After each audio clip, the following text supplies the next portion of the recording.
Hulu is one of the best apps that you can download for your TV. Well, in today's tech video, I'm going to show you 3 different ways of how to install Hulu on your Vizio smart TV.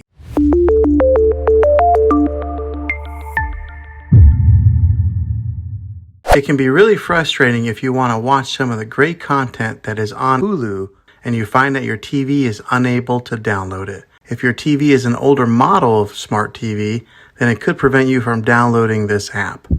So the way that I'm going to show you how to install Hulu will be able to work on any model of TV, on any year of TV. You just have to have an HDMI port on your TV to plug into. I recommend getting a Roku stick or an Amazon Fire Stick. Both of these media streaming players have the capability of download Hulu. You then use a Roku or Fire Stick as your main streaming player, which bypasses the operating system on your TV. If you want to spend a little more and get a more robust device that gives you a few more options, then take a look at the Apple TV 4K. All these devices plug into the HDMI port on your TV, no matter how old it is, no matter what model it is. I've had great luck with all these streaming players, and I'll put links in the description down below of where you can get one of them. Well, hopefully this video was helpful for you. If it was, go ahead and click a thumbs up on it. Go ahead and subscribe to my channel. I make tech videos all the time, and I would love to have you back in the next one. Take care.